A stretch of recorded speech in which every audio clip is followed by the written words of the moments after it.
want to give you one bit of help on your homework. Let me do that now. Then let me show you a little bit of what I spotted as some of your weaknesses when I had office hours.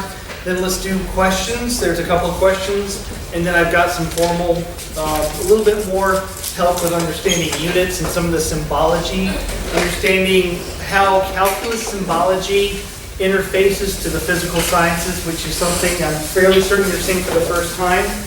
So I am going to answer your question. Just give me 1 second, because I kind of going a little too slow. This is kind of hard. You know, as I mentioned before, I have to use multiple things to explain one thing. It's hard for me to do that, so I've been really flummoxed.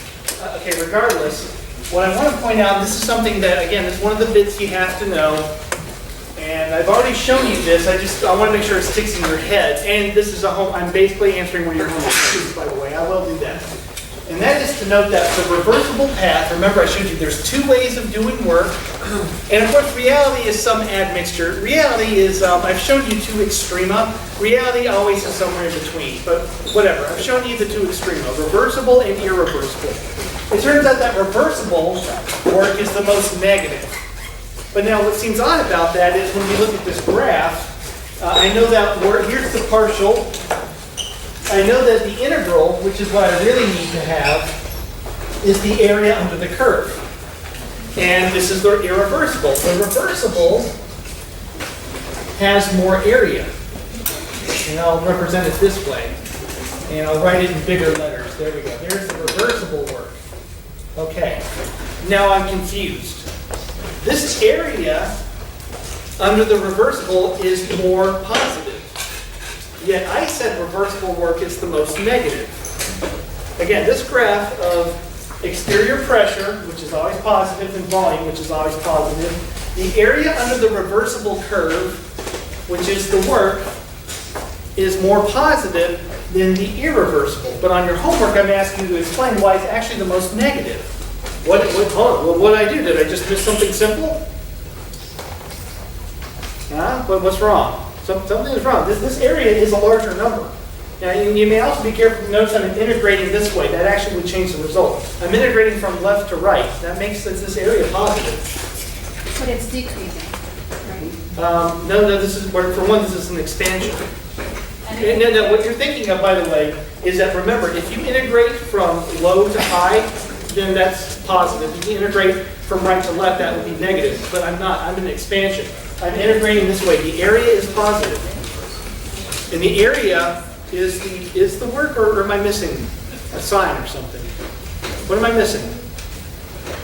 It's really simple, by the way. In fact, what was that?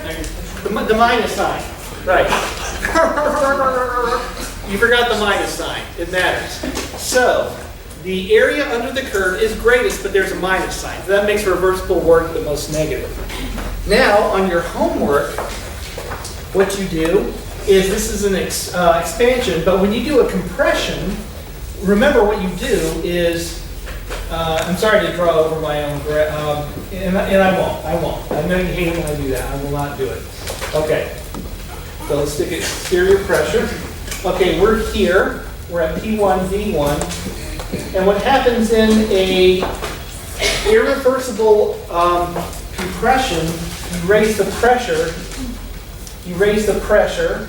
to P2, V1, and then of course there's a compression to P2, V1, P2, V2. Okay. Now, if you look at this area, this is the irreversible. And of course, the reversible would actually slowly increase the pressure this way. And so, this is the reversible. Sorry, I should use colored pens, that would help. Okay, now here's the homework question. Here, you had no problem with this. You missed the minus sign, but I think you get it. But now look at this guy. Now, do you see, isn't this a bit funky? The irreversible is a bigger square. And the reversible is now smaller. So what gives? How can that be? right? You see that, again, hopefully you totally got it. You see that the reversible is the most positive, but you forgot the minus sign, so it's the most negative. This is a child. I can explain this to a 10-year-old. But notice that the roles in terms of how the areas work have flipped. Yet this still, I didn't say that reversible work in a expansion is the most negative. I said this reversible work, that means expansion and contraction. So therefore, the reversible with its smaller area is still the most negative. Although the graphs have basically flipped. How? That's your homework question. Anyone want to hazard an answer? The direction. Okay, so remember I said when I integrated this way, the result is positive, but if I integrate this way, the result is? Right, it's the same thing as doing this. So it's the integral of a function from a to b. How is that related to the function when integrated in reverse? Right, it's a minus sign, right? You knew that, right? Okay, so now the areas are actually negative. Negative is, right? And so what's more negative? 5 or 3? Now, the irreversible is the 5. Remember, don't work with funky numbers like 1 and 2. Use large odd numbers. So the irreversible is like 5, it's positive, and the reversible is 3, which is more negative. 3. Of course. You just don't think of more negatives in terms of positives, but yes, 3 is more negative, less than 5. I just answered the question. Okay, anyway, that's a tough nut to crack, and I just wanted to throw that at you. And another thing is, folks, when you're working, when it comes to, I talked to a chemical educator about this, what's the most effective study strategy? Let me start with the least effective. You go to a group and get your answers. Now, you know that that's bad and technically cheating, but look, we notice that. When you turn in homework, you turn in homework with your friend, and you have identical homeworks. We actually know who's friends in here based on that. And we keep track of that. In fact, I have chips, never mind. So, chips from the brain. I got one in mind. But we don't care. We'll catch you doing that. I'm not going to accuse you of cheating. I don't want you doing that, but it's fine. All right, if you're getting your answers from someone else, and only from someone else, that's bad. That's going to hurt you because on the test, if you're using that person, now you're in real trouble. All right, so what you want to do is try things on your own. That's obvious. But when you cannot get a question, and if you had trouble with this one, then ask your study friend. And they have them explain it to you, and hopefully vice versa at some point. And when you take the test, for one, you'll turn in a better homework, which I'm fine with. I don't really care that much, in all honesty. It makes it easier for everybody if you turn in more accurate homeworks. Number 2, when you take the test, you're better off. So, totally rely on your friends, totally worse off. Rely on your friends a little bit, actually best case scenario. And I forgot why I'm talking about that. Totally forgot. Anyway. Okay, so one last bit of feedback, and then I want to open it up for questions, and then I have some things about units I want to make sure that you get. Some tricky things, some symbology. Let me just point out to you, in terms of your class, sorry to be critical, but I noticed a very large degree of unfamiliarity or forgetfulness in derivatives. You've forgotten your calculus, and you cannot do that. You must remember your calculus. So let's do, a lot of you are going to notice that this is a bit of a tricky question. I'm doing something kind of funky here. Let me just remind you of what I expect you to be able to do. Now, we're not going to have a problem like this. I'm just saying you should be able to do this without the internet. All right? Product rule. Let's do product rule. Now, I'm just saying you should be able to do that. Yeah, I know you have to sit there and think about it. So do I. Those of you who are really astute may have noticed that there's a funky setup here. That this is kind of a trick question, but regardless. Let's do product rule. What's the first term? Let's 2 functions. Let's do derivative of the first one. But what should I write down first? Yeah, E ln x. And then you add in, you leave the other guy alone. You do the derivative of that one. And I remember that the derivatives of exponentials, you always just write down the exponential. Whether you're integrating or derivatizing, you always just write down the exponential as is, just do that automatically, and then you worry about the rest. Now in this case, you have to take the derivative of 1 over ln x, which is 1 over x. Okay, yeah, e ln x. Okay, there's 2 of them. All right. Now, those of you who are very astute may have noticed that that there's actually 2 ways to do this. What's e to the ln x? Simplify it. All right, it's x, so this is x squared. All right, same answer. Okay. Just now, I did this on purpose just to be a little clever and to show you that there's often 2 ways to answer questions. In this class, it's usually actually more like 10 or 20. Occasionally, we may count you wrong in how you answer questions because you're doing it in a way you've never seen. And actually, on the homework answer keys, I often have multiple. I will write down multiple ways to do a problem, especially in some of them that kind of shout out for that. And that's why the answer keys sometimes are 10 miles long, because sometimes I have 2 or 3 pages on how of the multiple ways to answer a single question. Just do one of them. I'm not saying that you need to do all of them. Even I don't know them all. And again, another thing is just if you cannot do this question in both forms without looking at the internet, that's not good. So anyway, so that's just another thing I wanted to bark at you. And now I've got some formal lectures prepared, but I have questions. So there's some questions about question right here. On the new homework for B, the second, not the integral P2, P1 with respect to P, but the second half of that P. You're going to have to show me this. So now remember, I'm a little uninclined to give you the answer straight up, although I just violated that horribly. Okay, what about this? This P, do we, like you showed us in class today, do we count that as a constant, or do we take that out? Oh, okay. So in 1 part B, there's a question where you have to integrate.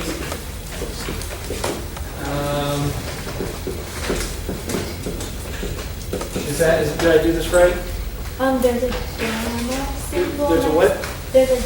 There's a gamma, right? Yeah. Right.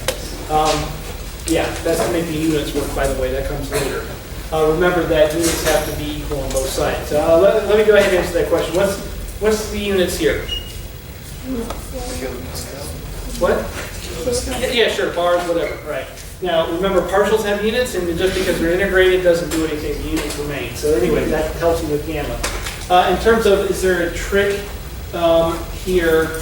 I don't explicitly state that pressure changes with temperature, so leave it as a constant. In other words, take N and P and bring them outside the interval. That's actually what I meant to, I should have said that. That's actually remiss on my part.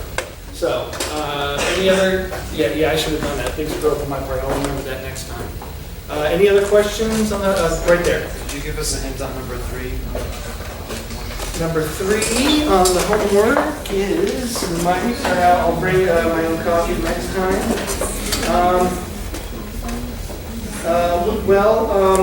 Well, there's no hint here. Number 3 is the question about relating the B parameter to, okay, I think I know what you're actually asking, another question. The B parameter is relating the idea that spheres have to be close packed. You look kind of like this, and I don't know if I can draw it any further. I guess I could. Okay, hexagonal close pack. So again, the B parameter, and I think I know what you're asking, is in liters per mole. And I give you an atom. What did I do in this case? Hydrogen, oxygen. It was xenon. Xenon. So I give you a certain radius. Okay. Now here's the thing about that question is that I can certainly define the volume of an atom from its radius, assuming it's a sphere. That's not hard. But the problem is that if I truly had solid xenon, I would have more space than the atoms themselves. I would have the spaces in between that I can't really get rid of and need to be accounted for. So remember, B is like high pressure, when gases solidify, that's the volume of the gas molecules themselves. Is that really true? No, there's the spaces in between, but you can't avoid that. That's actually the nature of this question. The nature of this question is to get you to understand that truly B is very much related to the size of the molecule. It's a little bit funky because of the spaces in between. Now, I think the real question is though, is how do you actually relate the two? Because this is going to give you a volume of an atom plus the residual spaces. And this gives you a liter per mole. When you need to convert to liter per xenon atom. Okay, suggestions? How would I convert this liters in a mole? How do I get that to the volume of this atom? How do I convert from liters to moles to volume of an atom? Because you're going to calculate the volume of the atom plus the residual space. But I'm giving you the liters per mole of them. You have that's the problem, right? That you're having. That's what most people have a problem with. Any suggestions? How would I bridge the gap? Because this is going to be a tiny number. Now this is like 0.01 or something, right? But this is going to be like 1 times 10 to the minus 15 or something, almost like 1 over a mole, something like that. This is going to be much smaller. Obviously, I need to bridge the gap. How would I do that? Avogadro's number. Divide this by Avogadro's number, and now you got the V parameter for an atom. And hopefully that would be the volume of an atom, again, with a little bit of residual space in between. If you do the volume truly of just an atom of 4/3 pi r cubed, it actually is substantially smaller than this divided by Avogadro's number. So anyway, hint on number 3. Yeah, we're okay? So any other questions? I guess we're okay. Normally I bring candy. That's why I ran to the student center, was to go get candy for people who have questions. I couldn't hit people with the candy because I don't throw very well. So anyway, now I do have the remainder of the time set up. I'm glad you asked questions. That's what I strongly encourage. But now on the test, there is a section on units. The first test is a tad bit longer than any other because there's a section on units. And I strongly emphasize this because you can give me all the results in the world, but if you do not give me the right units, you're speaking gibberish. I could go up to a guy who knows the answer to the universe. He has the answers to every question. I go up to him and say, "Why did you leave me?" And he looks at me. Again, I've asked the most all-knowing person in the world. I've asked, "Why are you the most important question of my life?" Guess what? The guy speaks French. He doesn't understand me, I don't understand him. It's useless. Also French. But anyway, so units, you must get this right. And I'm also, like when I first started teaching this class, I am kind of shocked at how badly this tends to go. So let's cover units in all their glory. Now this will be a little bit boring at first, but I do need you to remember that mass is in kilograms. That gets people. Length is in meters. And therefore, SI volumes are meters cubed. And some of you are already having a little bit of issues with that when it comes to P equals nRT. That's fine. Time, just get it straight though. Time is in seconds, or S. Momentum, which is mass times velocity, would of course be in kilograms. I've already said that length is in meters and time is in seconds. And energy, here I'll go over here, energy, which is of course measured in joules, is a kilogram meter squared per second squared. And remember what I will often do I will throw questions at you where I have a donkey times a goat, and through some other cleverness to the question you figure out it's a kilogram meter squared per second squared. Expect something like that on the test. I don't know how that question will practically function. And then you say, oh, by the way, it's a joule. So that's the idea. Okay, so now let me throw some other examples at you. Okay, so how would that work? That question I just mentioned. Let's say I said, hey, here's 1/2 mv squared. What is it? What's the units of a half? No units, right? Now that often gets people. Some people write a half. And I'm tempted to write I'm tempted to write minus 1 point because a half doesn't have units. It usually lets you off on that. But look at that. It's the same as a joule. There you go. 1/2 mv squared is actually energy. Now you know that. Let's do an example. Let's do p squared over 2m. So now again, folks, this is going to be, I'm going to have something like this on the test. I'm going to throw some formulas at you and say, what is it really? P squared over 2m, you ever hear that one? Are you familiar? Well, that's my point. That's my point. Let's do it. Okay, P squared is, I've already done momentum. Remember, P is momentum. Sorry if you haven't heard that before. It's very traditional to call momentum P. Sorry about that. Okay, so that's kilograms squared. Velocity is meters squared per second squared over 2, which doesn't have a unit, and then 1 over a kilogram is kilograms meters squared per second squared, which is joules. Right. In 344, when we do quantum mechanics, you're going to have p squared over 2m is going to be coming out of your ears. You're going to be sick of it. Question? Would we have to make the meters per second squared to the 4th? No, hold on. Oh, no, kilogram meters squared, sorry. Right. Yeah, no, that's fine. Okay, let's see. Now, let's do force, but let me start introducing some more calculus symbology. Because let me tell you, one of the ways I really like to get you, it kind of reminds me, I have a kitten.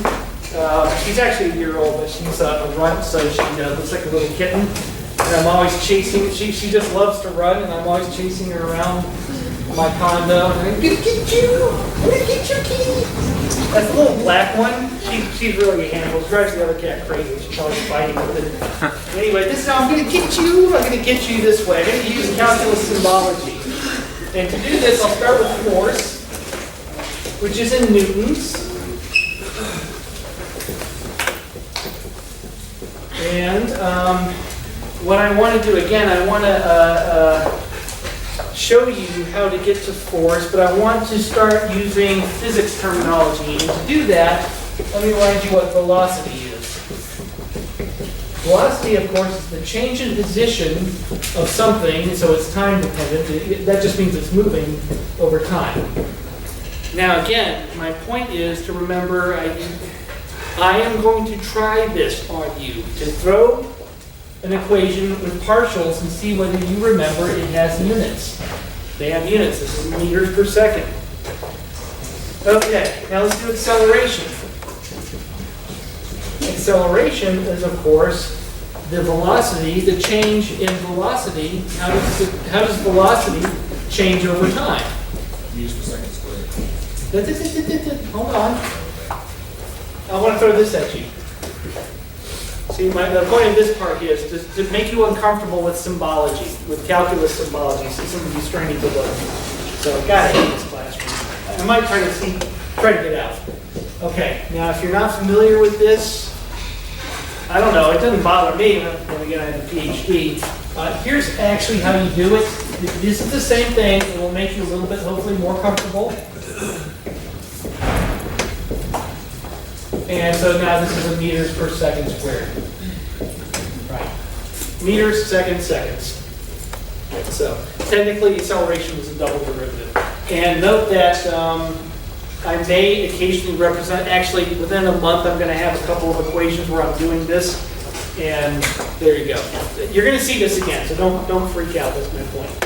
Okay, so now force is, again, just more examples, and actually I'm going to work my way back to energy. You may notice that everything I do always ends with the calculation of an energy. And of course, at energy I stop. So force is mass times acceleration, so that's a kilogram.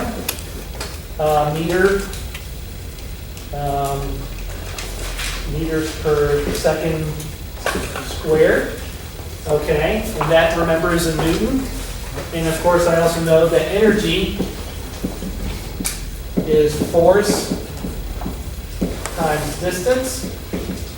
And look at that. Again, I got kilograms, meters squared per second squared.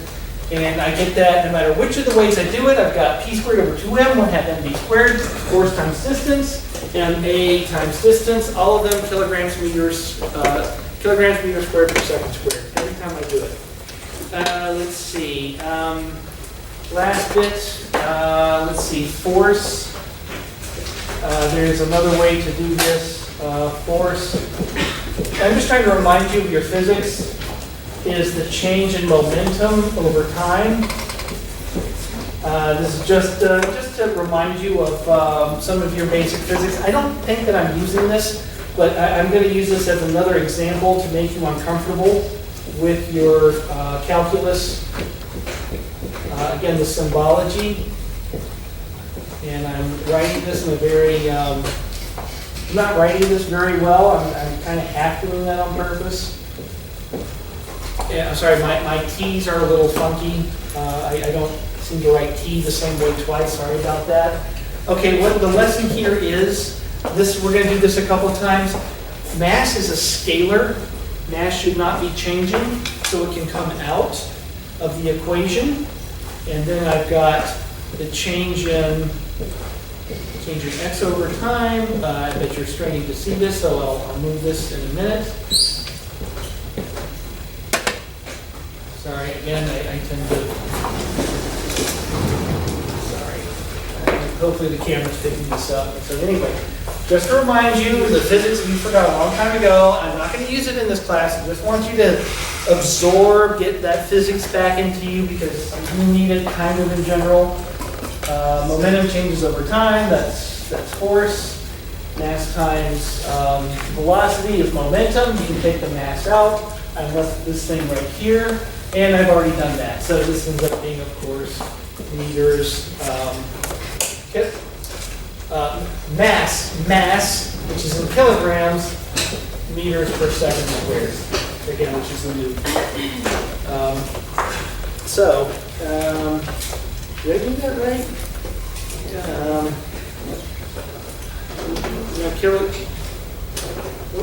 Wait a second. Have I done something? Over second squared, right? No, I've done that right. Sources of A. Yeah, I've done that right. So that's mass times acceleration. So, yeah, sorry about that. My bad. Actually, now let's see. Now I've got any other questions? Any questions? Because I got one or two more examples, and then maybe we'll end a little early. Yeah, let me give you one last example of some horrific mathematical symbology I'm going to give you that you probably haven't seen before. This comes up about 2 months from now, but I want to start. I just want you to absorb this stuff. Actually, you don't know it now, but you will in a year. I'm actually prepping you for 344 about 10% of the time. I know it comes in 344, and I'm happy for it, and I've already written the class. So I know that 344 is actually harder than 340. So actually one of the questions on your homework is actually not relevant to 340, but 344. And that way, when you see it again, in the context of something that's quantum mechanics, to be blunt, which is going to blow your head off, you'll be that much more familiar with it.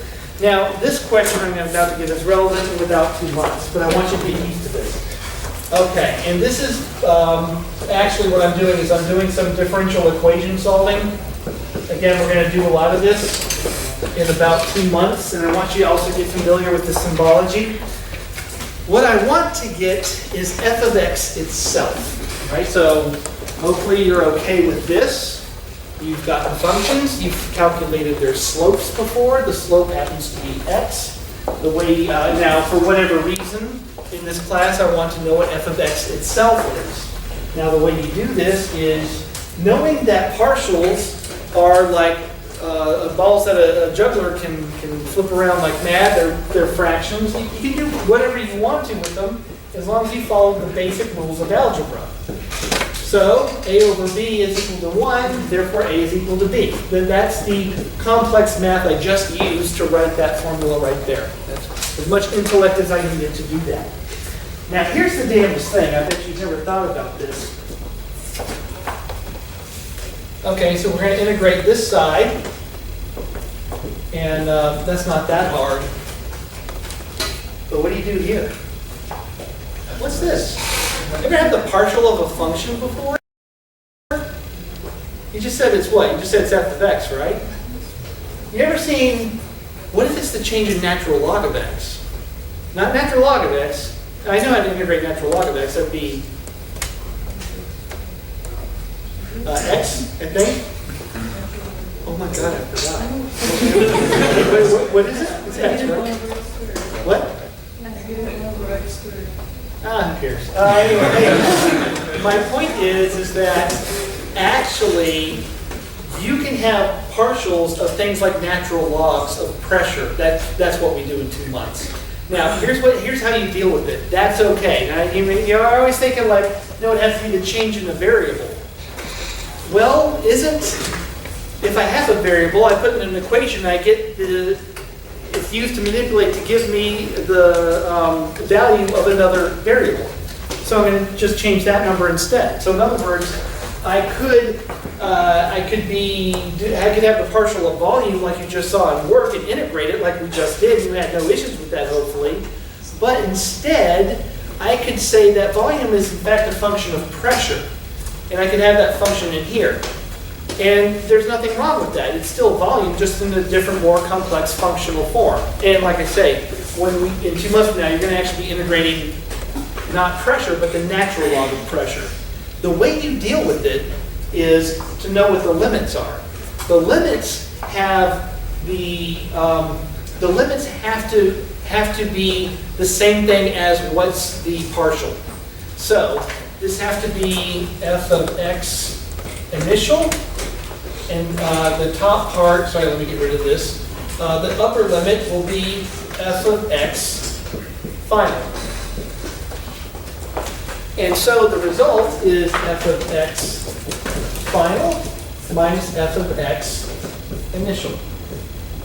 Now, often f of x initial, and I notice I haven't even said what it is, it doesn't matter. Often in physical sciences, this will be 0. That's why you're familiar with this just being the function, right? And this, of course, would be the integral of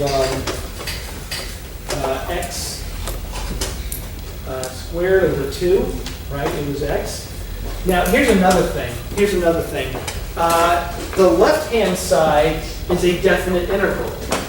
And I kind of need that because otherwise it's a little funky because I have the partial of a function. It kind of cries out for me to do this as a definite integral as opposed to indefinite. I cannot have a definite integral on the left equal to an indefinite on the right.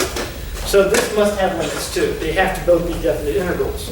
Here's another trick, because again, you're going to see this in 2 months.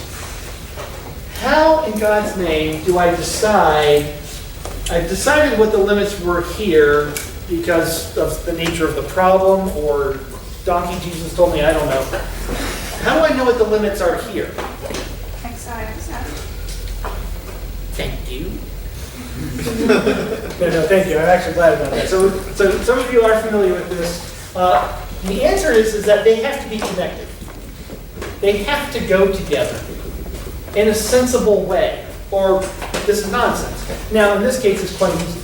Of course, this is xi and this is xf. And therefore, because the partial is f of x, the limits are f of xi and f of xf. You see, they work together. Here's another example. If the temperature is 0, and I'm integrating pressure like on your homework, this is not part of your homework, I'm just giving an example. If we're integrating temperature here and pressure there, and this lower temperature is 0, then the lower pressure would be what? It'd also be 0. Because if I freeze something to absolute 0, the gas would have no pressure, right? If you freeze a gas, it turns into a solid, there's no pressure. Now, again, my point is, they have to work together. If I'm talking about integrating something from 0 degrees Kelvin to room temperature, then the pressure would be naturally 0 pressure at 0 temperature because you can't have a gas at 0 degrees Kelvin. So again, they work together. So this is x pi, xf, just to finish the problem. So I end up with f squared times x pi squared over 2. Is that right? Let me check my notes because I'm actually bad at this. Yeah. So anyway, that's all I have on that. So I do have some other examples, but I think they're kind of rather trivial. And rather not even go into them.